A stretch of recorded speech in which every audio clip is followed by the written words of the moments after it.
bersamamu dan bersama rohmu. Inilah Injil suci menurut Markus. Dimuliakanlah Tuhan.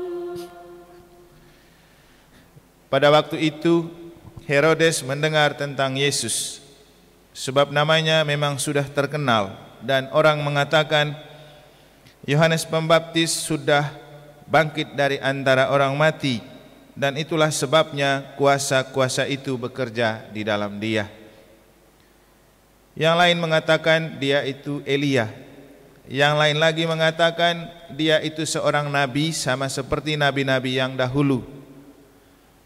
Waktu Herodes mendengar hal itu, ia berkata, "Bukan, dia itu Yohanes yang sudah kupenggal kepalanya dan kini bangkit lagi." Memang Herodeslah yang menyuruh orang menangkap Yohanes dan membelenggunya di penjara. Berhubung dengan peristiwa Herodias, istri Filipus saudaranya, karena Yohanes pernah menegur Herodes, "Tidak halal engkau mengambil istri saudaramu."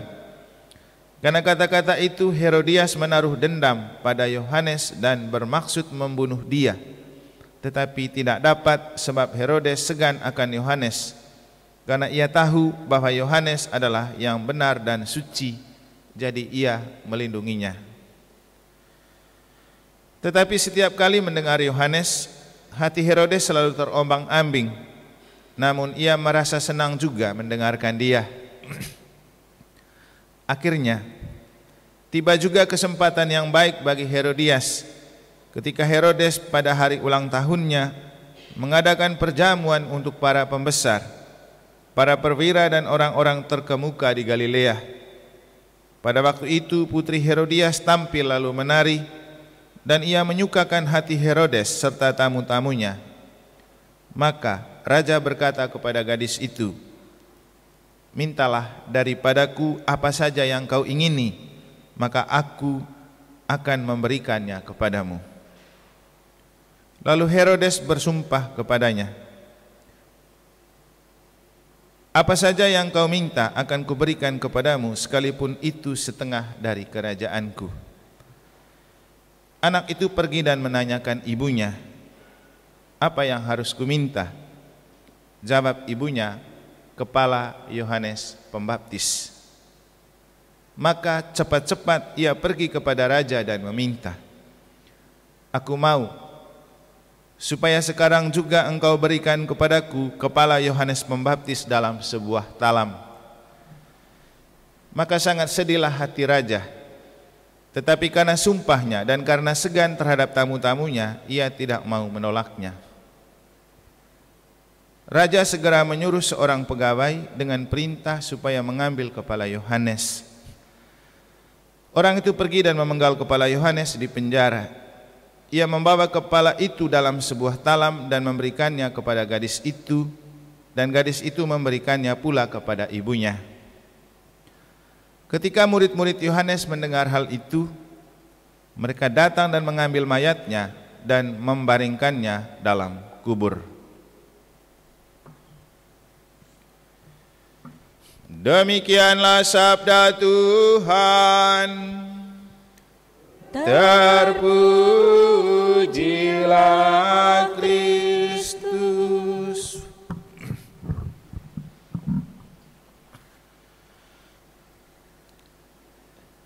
Janganlah menjadi hamba uang, cukupkanlah dirimu dengan apa yang ada padamu. Para suster, Bapak Ibu, saudara-saudari, adik-adik dan anak-anak sekalian yang saya kasih dalam Tuhan, itu adalah petikan sebagian dari pewartaan surat kepada orang Ibrani dalam bacaan pertama yang telah kita dengar. Kalau kita para Romo yang mengambil moto ungkapan ini sebagai moto tabisannya adalah Romo Komang yang dulu tugas di Gumbrih. Jangan menjadi hamba uang, cukupkanlah dirimu dengan apa yang ada padamu.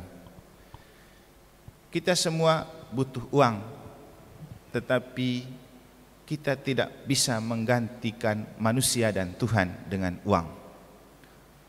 Uang adalah salah satu hal yang perlu untuk kita memenuhi kebutuhan hidup, tetapi hidup tidak bisa ditentukan oleh uang. Masih ada hal lain yang sangat menentukan kehidupan dan yang lebih berharga dari sekedar uang. Apa yang dimaksudkan dengan hamba uang? Pertama, hamba uang artinya kita berada pada posisi lebih rendah dari uang. Kita hambanya, uang tuannya, uang rajanya. Dan seringkali tanpa kita sadari, kita justru banyak terjebak dalam kehidupan menjadi hamba uang.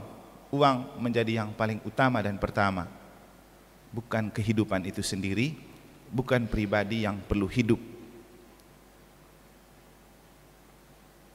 Ketika menjadi hamba uang, bukan hanya diri kita yang kita rendahkan, karena uang kita tempatkan lebih tinggi dari pribadi kita.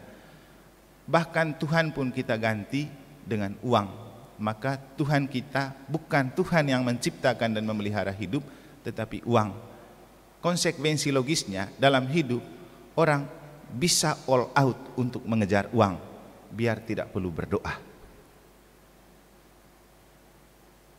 Kalau sudah namanya tidak ada uang, orang mau apa saja oke, bahkan menghalalkan segala cara. Orang bisa jual diri, yang penting dapat uang. Tidak penting lagi harga diri itu perlu atau tidak. Yang penting dapat uang. Mungkin kalau kita flashback sedikit yang pernah saya singgung, makanya kadang saya heran, karena saya ingat baik waktu kita misa Imlek, saya berkati banyak anak, termasuk anak-anak yang selama ini tidak pernah saya berkati, tetapi waktu Imlek datang minta berkat. Kenapa? Dia terima angpau. Saya cek minggu lalu sudah tidak ada lagi, kan 2 minggu lalu itu Imlek. Berarti kita ke gereja karena uang dan untuk uang, termasuk minta berkat untuk anak juga tunggu ada uang.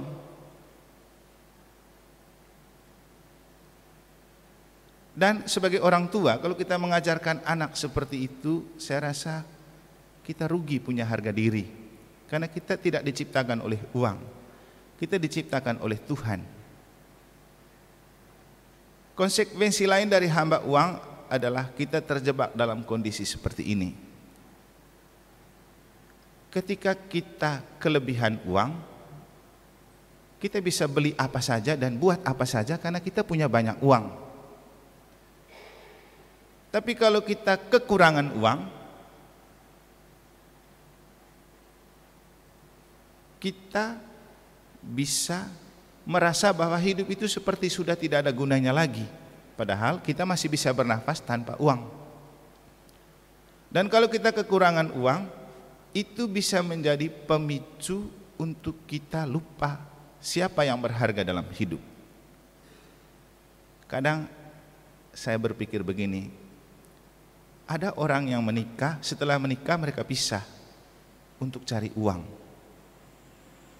Banyak kan di antara kita juga setelah menikah, yang lain pergi kerja ke luar negeri, ke pasar kapal pesiar, mungkin baik dari segi income, tapi itu problem untuk mencinta, karena cinta itu tentang sentuhan. Jangan sampai Anda punya banyak uang tapi pasangan Anda krisis sentuhan cinta, dan itu tidak bisa diganti oleh uang. Itulah bahaya kalau kita menjadi hamba uang. Uang lalu menjadi di atas segala-galanya dan kita lupa diri dan lupa orang yang sangat berharga dalam hidup. Mungkin juga karena menggebu-gebu mencari uang, kita lupa untuk selalu berada dan berjalan bersama pasangan. Ini juga bahaya.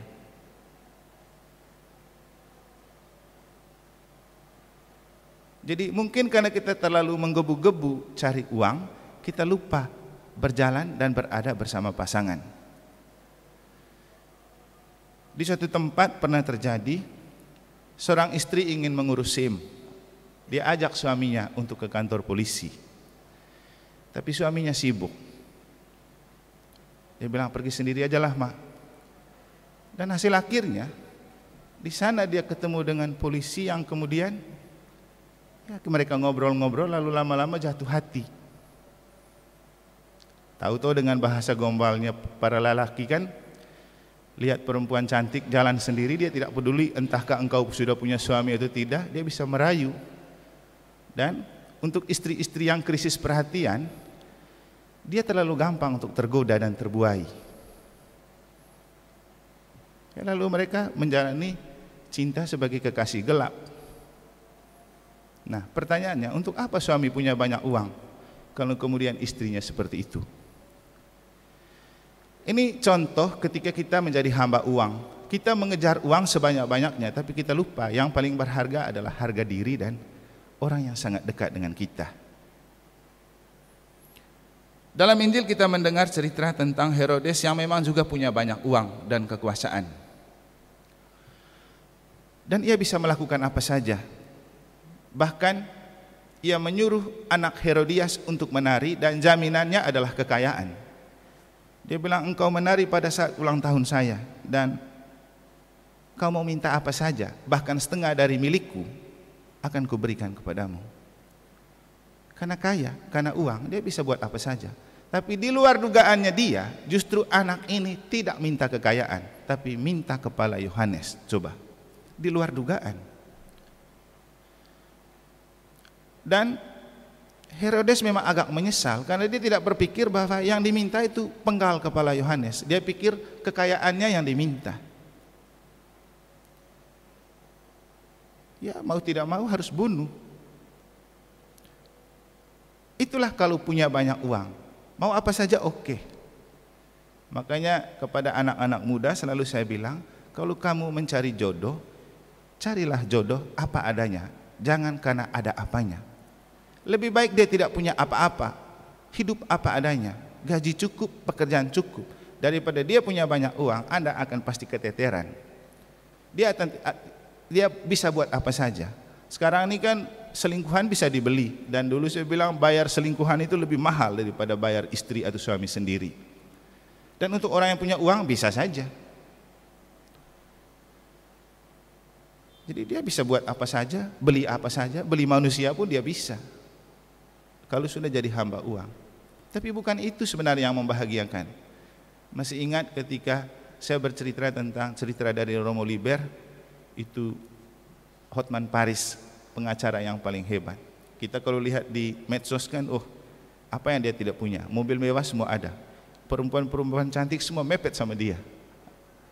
Apalagi yang kurang? Tapi dia pernah berceloteh, saya sudah punya segalanya, saya bisa beli apa saja. Tapi ada satu hal yang belum saya temukan dalam hidup, yaitu kebahagiaan. Bapak Ibu, kalau kita jadi hamba uang, memang kita susah bahagia, karena hidup kita akan selalu digerogoti oleh uang. Itulah maksud dari surat kepada orang Ibrani ketika mengajak kita jangan jadi hamba uang, hiduplah apa adanya, dan itu paling membahagiakan. Bukan lalu berarti bahwa kita tidak butuh uang. Lagi-lagi saya bilang uang itu kebutuhan, tapi bukan yang paling penting. Yang paling penting adalah diri kita, harga diri kita, harga nyawa kita, dan di atas itu adalah Tuhan kita. Jangan sampai karena memburu uang kita menjual Tuhan. Masih ingat kemarin waktu rekoleksi saya bilang kan, Yudas demi uang dia menjual Tuhan. Dan itu kemudian membuat dia bunuh diri kan, stres. Jadi uang bukan tidak perlu, tapi masih ada yang lebih penting dari sekedar keperluan, yaitu harga diri kita dan Tuhan. Dan inilah yang kemudian menjebak Herodes.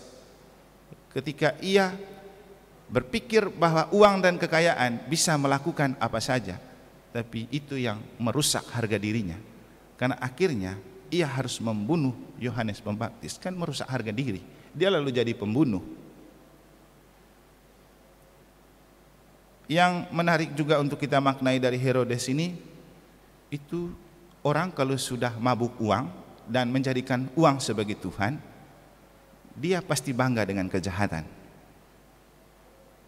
Dan dalam Injil kita mendengar bagaimana ketika orang bercerita tentang Yesus, dan orang berkata bahwa Yesus itu Mesias, Nabi baru, Yohanes yang sudah bangkit, dia dengan tanpa rasa malu bilang apa? Bukankah Yohanes itu orang yang sudah kupenggal kepalanya? Coba, bangga karena sudah membunuh orang, bangga karena sudah melakukan kejahatan. Dan inilah karakter orang yang sudah punya uang banyak, yang menjadikan uang sebagai dewa, yang menjadikan uang sebagai Tuhan, dan dirinya sebagai hamba uang. Kita bisa melihat juga contoh lain, ketika orang mau berani menjadi pembunuh bayaran, dia tidak berpikir bahwa membunuh orang itu jahat, yang penting dapat uang kan. Teroris-teroris juga seperti itu. Mereka sudah diiming-iming dengan kehidupan yang dijamin, sehingga yang penting bisa bunuh orang. Hidup akan dijamin oleh uang dan kekayaan. Saya rasa ini adalah peringatan terbaik untuk kita. Mari kita bekerja untuk mendapatkan uang, dan mari kita menjadikan uang sebagai sarana untuk memenuhi kebutuhan. Jangan menjadi hamba uang. Karena kalau menjadi hamba uang, maka kita menempatkan diri kita lebih rendah dari uang. Definisi hamba jelas kan? Hamba itu orang yang siap melayani, pasti ada tuannya. Dan kalau kita jadi hamba uang, maka uang adalah raja, kita hambanya. Dan memang Bapak Ibu, kita itu kadang tidak memahami dan menyadari. Kita kerja siang malam pontang-panting sambil lebur untuk dapat uang. Kita lupa kita punya kesehatan. Kita lupa kita punya kebugaran.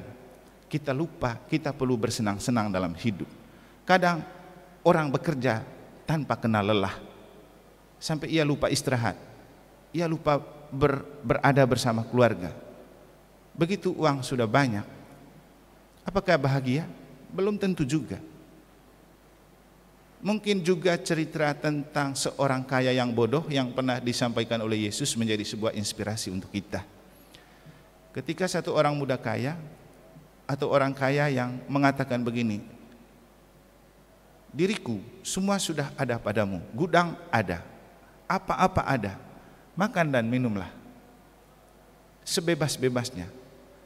Lalu Yesus bilang, tiba-tiba Tuhan datang dan mengatakan, saat ini juga aku cabut nyawamu. Untuk apa kekayaan itu? Untuk apa uang itu? Nah, inilah yang sering kita tidak sadari, bahwa hidup itu anugerah Tuhan, bukan anugerah uang. Maka yang paling penting dan utama, jangan sampai kita menjual Tuhan demi uang, atau kita melemparkan Tuhan dari dalam diri demi uang. Dan jangan sampai demi mengejar uang kita lupa harga diri. Kita lupa menghargai diri kita sebagai pribadi yang pantas untuk hidup dengan baik. Mari kita belajar juga dari Santo Blasius. Dia seorang yang memang hidup dengan mengandalkan iman.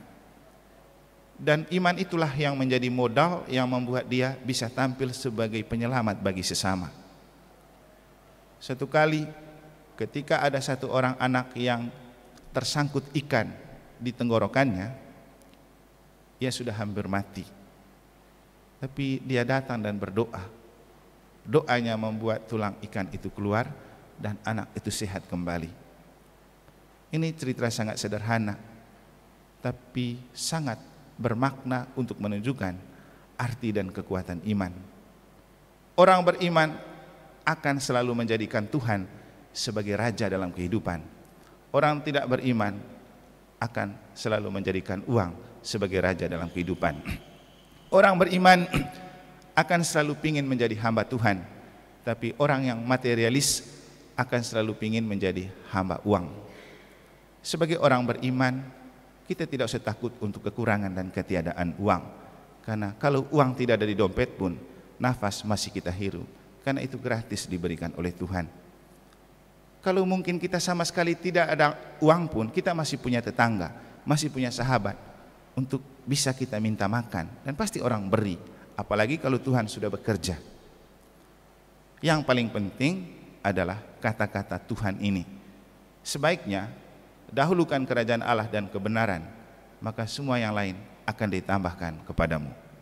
Semoga Tuhan memberkati.